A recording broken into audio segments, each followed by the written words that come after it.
me start by thanking Jeff, of course, in particular, because the last time in Canada, I think you were the one who said the next one is going to be in Sydney, and can you come and speak? So it's a great opportunity and privilege for me to represent the social marketing company Bangladesh.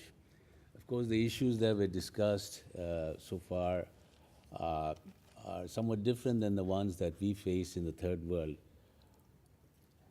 Thanks. All right, this is better.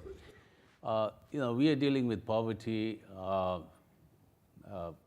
child health, diarrheal disease management, family planning, a lot of issues that confront us day to day.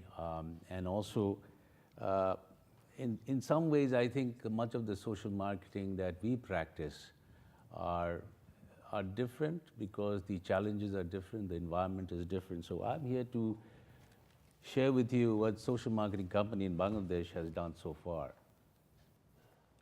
There's some key questions that we need to face with every day, those donor-funded social market programs, is how do you evolve in sustainable ways? How do you continue to provide, meet the needs of the poor or the underprivileged while continuing to grow and innovate? The one model that we have tried successfully is the SMC cross-subsidy model, which I'm going to present to you today.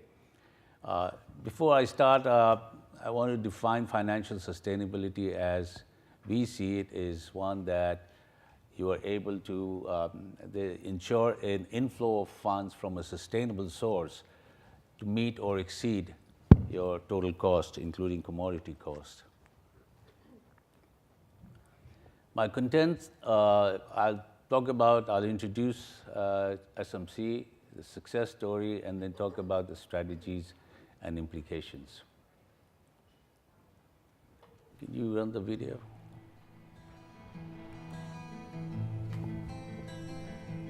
Bangladesh, Bangladesh,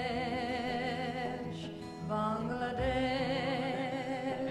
Bangladesh. When the sun sinks in the west, die a million people. 1971 বিশ্বের বুকে মাথা উঁচু করে দাঁড়ায় একটি গর্বিত দেশ Bangladesh.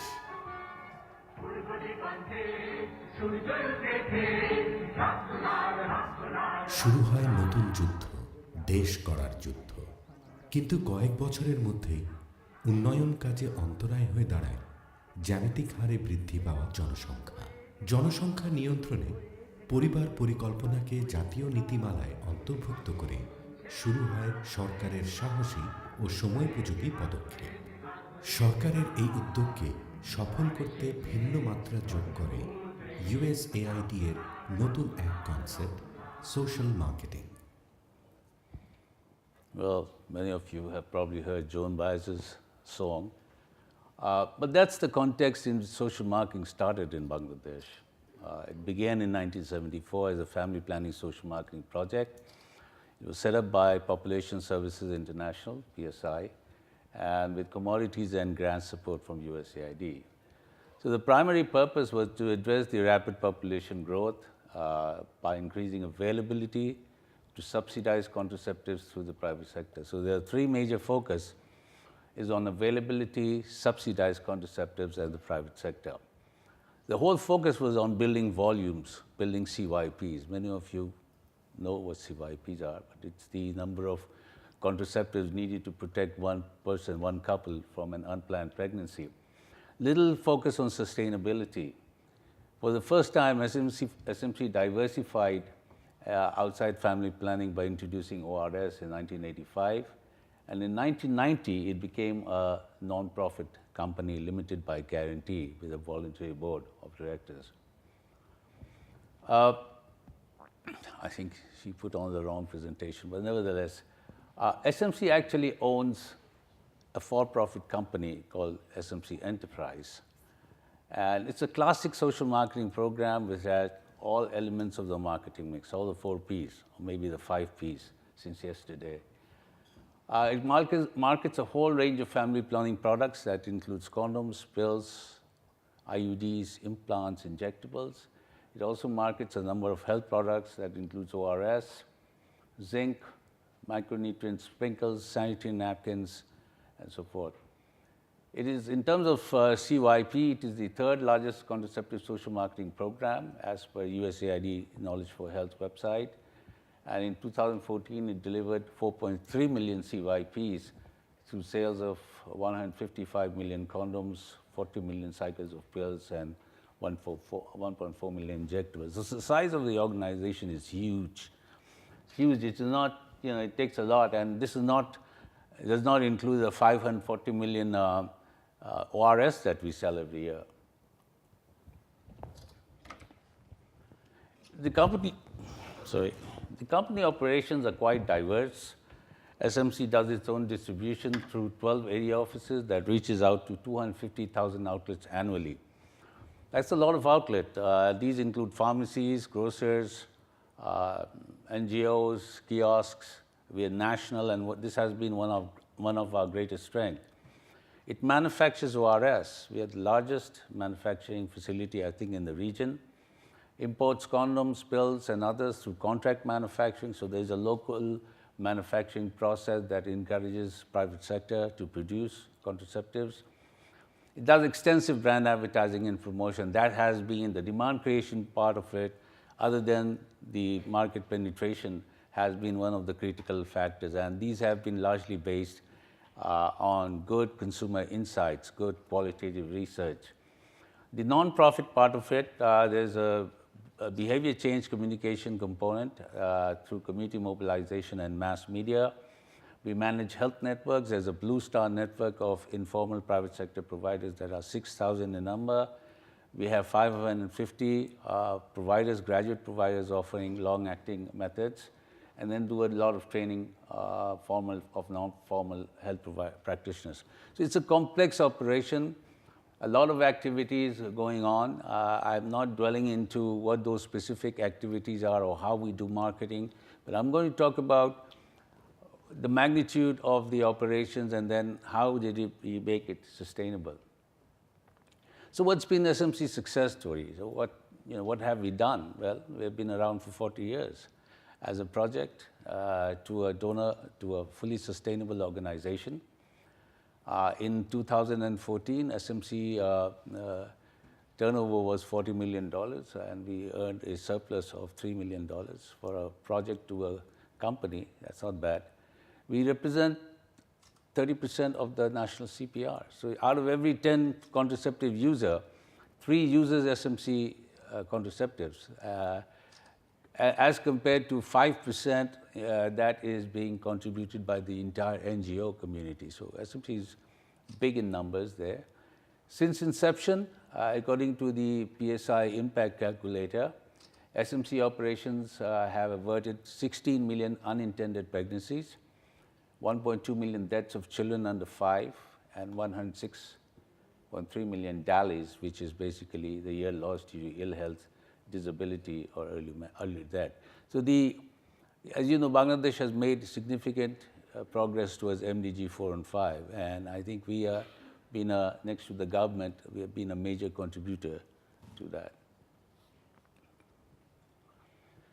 So how do you manage growth? I mean, how do you manage an environment where growth is driven by donor-funded commodities, and you know that donor funding is not guaranteed in terms of usage, time, volume. So the CYPs and the income that you generate from these sales is not really sustainable. So what do you do? But in Bangladesh, there were significant opportunities that SMC could take advantage of. One was that we had a vibrant private sector. There was a growing economy, and there were people whose income were increasing, so they could afford to pay higher prices. The ORS, this is a great, sorry. What happened? Okay. Big success story, as you can see. this is when we got into manufacturing, and you can see that since manufacturing, the slope has gone up significantly. And it shows the demand that existed in the market, which we were not being able to fulfill prior to manufacturing. And ORS is a product that saves lives. You know, diarrheal disease management. Diarrheal disease was one of the largest killer, not only in Bangladesh, in many third world countries. And ORS is a very simple solution. It's basically oral rehydration therapy. You give water, saline, and glucose into the body, and it prevents the child from getting dehydrated and prevents death. It's one of the big contribution of the ICDDRB, the cholera hospital in Bangladesh. When we got into it, this provided a lot of funds that we needed to cross-subsidize. So we were dealing in a market that provided a lot of opportunities. So what were the strategies to support sustainability? So the new approach was we need to reduce our dependence on donor. Rather than donor drive the CYPs, we need to ensure that donors only met needs of the low income and the poor, while those who could afford to pay higher prices were not subsidized by the donors. So we made an agreement with USAID, and where they were committed to providing only one contraceptive in each product category, one pill, condom, and injectable. And all other commodities, all other contraceptives would be sold at cost, at different price levels. The donated products would be overbranded, and that's critical because overbranding protects you, protects your investment in the brand that you make in case the donor decides to discontinue. The other great thing that happened was that we got USAID to commit to pay for the development cost of profitable products. So if we were to import, for example, an oral contraceptive pill or market a condom that was priced high, USAID said, all right, I'll pay for the development cost. I won't pay for the commodity, but I'll pay for the cost of growing the brand so that one day you are able to earn money from that, and then you're able to cross-subsidize a lower price condom or a lower price pill.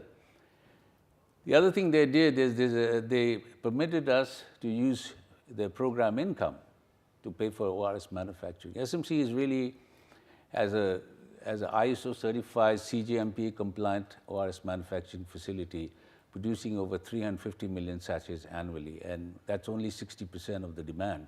So there's huge ORS market, and unfortunately the ORS is not growing in the diarrheal market. There's another market that we call the sweat market.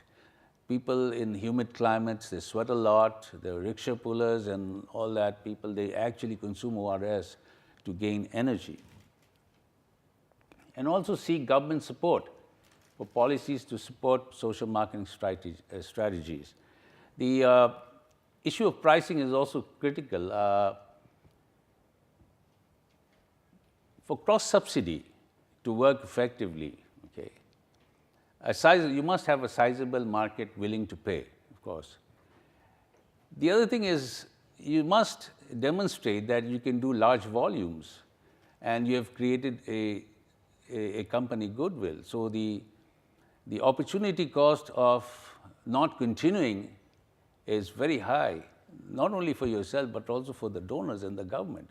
So if you're selling, if you're delivering 2.5 million CYPs, for example, and if you're not there, then those 2.5 million CYPs are going to be taken away by the government, or many of them may be lost. So the large volumes really helped us to negotiate with USAID. You need multiple revenue streams. I mean, you can't expect to sort of cross-subsidize within the same brand, a higher price condom subsidizing a lower price condom or pill. You really need alternative products. So SMC ORS was the major brand that helped us to cross-subsidize.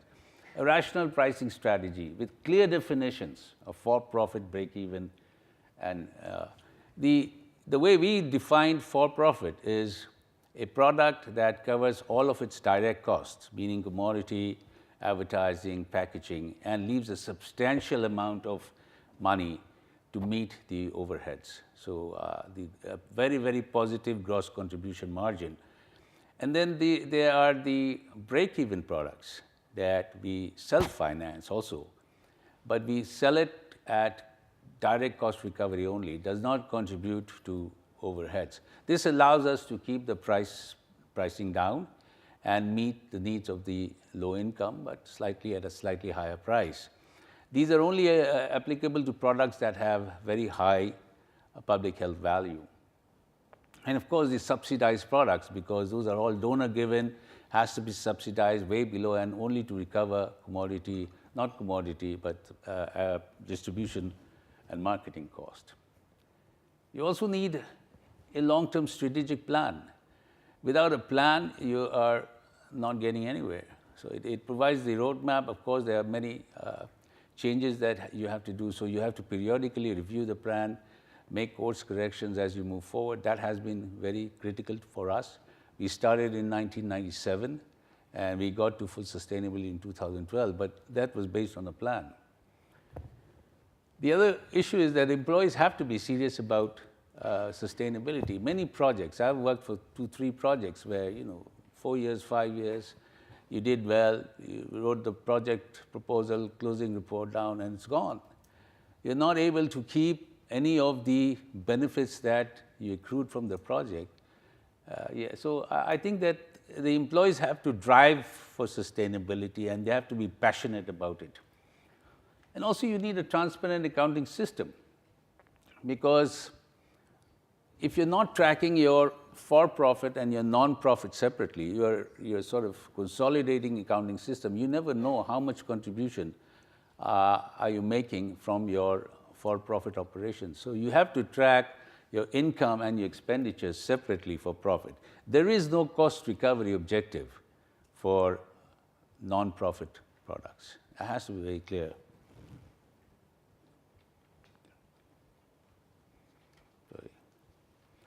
The issue for overbranding, this is critical because I think maybe someone like Jeff or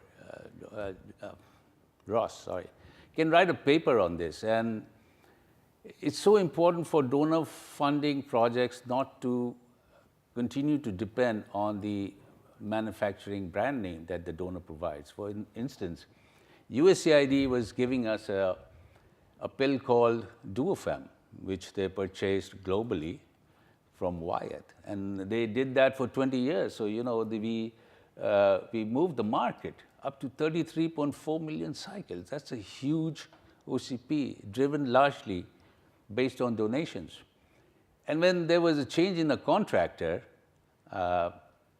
USAID came and said, "Sorry, I can't give you Duofem anymore," and it fell actually from 33 to 15.8, about 17.6 million cycles. But the only reason why it survived and it is still there and going up, because the brand name was ours.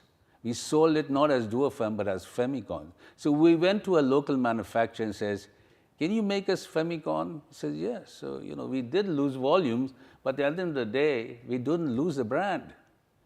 And that's very, very important, I think, to consider. And in our case, it's been very, very critical. So in 2012,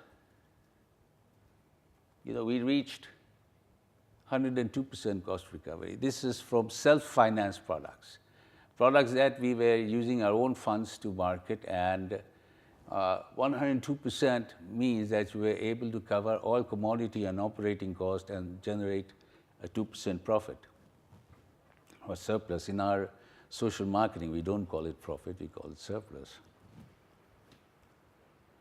And finally, this is the current model, and this is where we are right now. SMC has formed a for-profit subsidiary. So it's separated its for-profit and non-profit operations now that we have reached a full cost recovery. So under enterprise, which is really sorry. Under enterprise, all for-profit products are sold and marketed under enterprise, okay? And the profit after taxes and any retained income, okay, is then transferred to SMC Nonprofit. SMC Nonprofit owns SMC Enterprise. So they are the shareholder. So they, in the form of dividends, it goes to nonprofit, and then nonprofit decides how to spend that money. They may fund a project if it makes sense and has a lot of social good. They may fund this project through that money.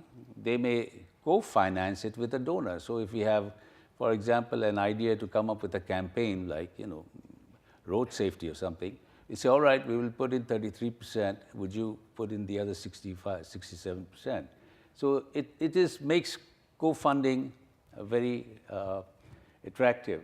And then it also manages donor funding that are exclusively financed by donors. So the benefits of the multi-unit structure is basically that you have two companies, one SMC. Okay, you have different roles now, and you allow them to grow to their full potential. It's very clear that one does profit, one does non-profit. Until if you're small, you can do profit and non-profit within the same unit. But once you reach those large volumes and once you reach profits, you have to separate your operations. It's an internal revenue source to finance own projects. So SMC has become a donor, and not only to funding its own projects, but also we are now asking other NGOs to come up for proposals, and then if it makes sense, then we are going to fund those projects as well. Important tax issues. If you don't separate and you're making a profit, the NBR, is the National Board of Revenue, would come after you and say, you're making money under the disguise of non-profit. So we had to separate. Then it provides greater transparency and accountability. You don't hide the profit under non-profit anymore. You can't do that. A common board ensures that the mission is not lost. SMC still continues to have the mission of improving health and well-being of women, children, and families. So it continues to remain that, and it becomes attractive for donors to co-fund. Finally, this is just a snapshot of what's happening now. You see,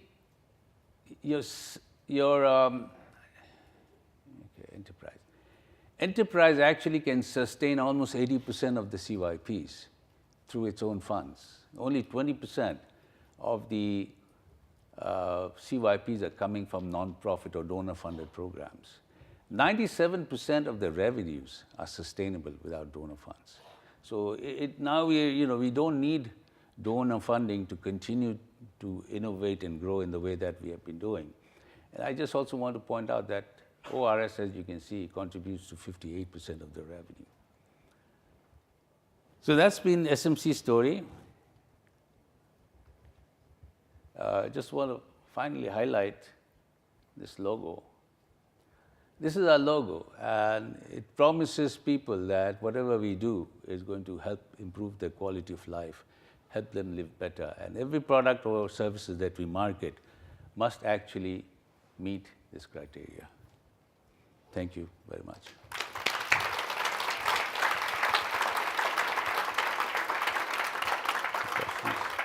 Well, we've got time for one quick question, so if you'd like to ask Ashfaq a question, put your hand up.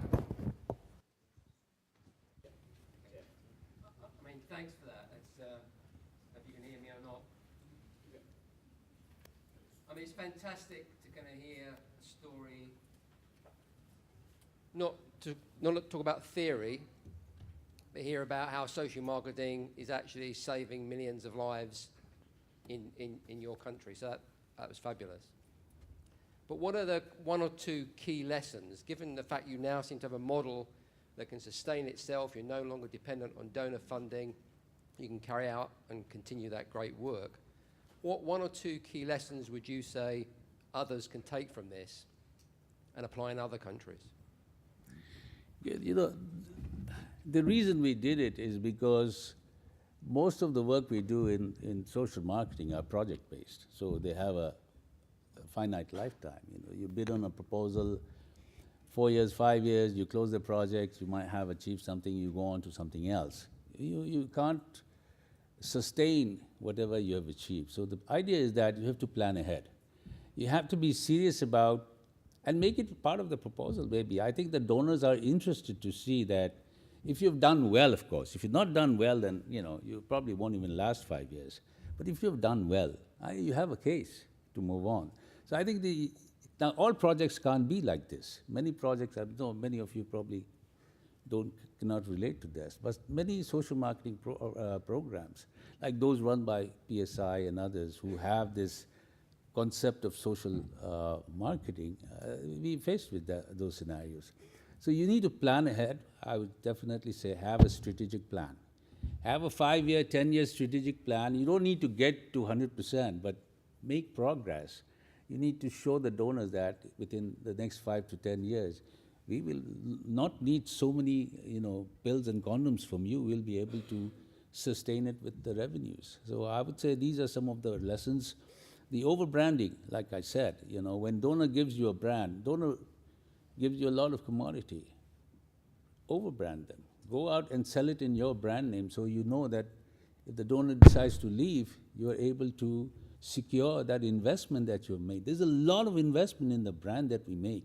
One thing social marketing does is it's very brand focused, just like commercial marketing.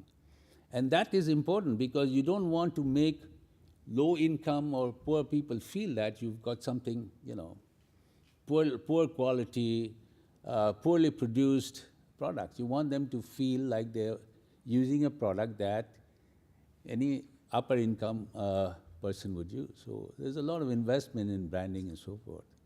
There's a whole lot of things you need to do. I don't think there's one, there may be one or two. Donor commitment, getting convincing the donor to make that kind of investment that we did. I mean, I don't think we would be where we are now if USAID wouldn't support the growth of the profitable products, okay, or invest in setting up an ORS plant.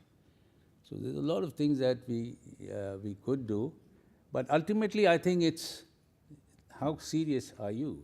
If we want to have happy with a project for 4 years and we know we are going there and getting a good salary and coming home, it doesn't matter whether the project lasts or not. It probably won't. But if you're really passionate about sustainability, if you can get that indoctrinated to your employees' head, then I think you're definitely going to make progress. Thanks, Ashfaq. Thank you.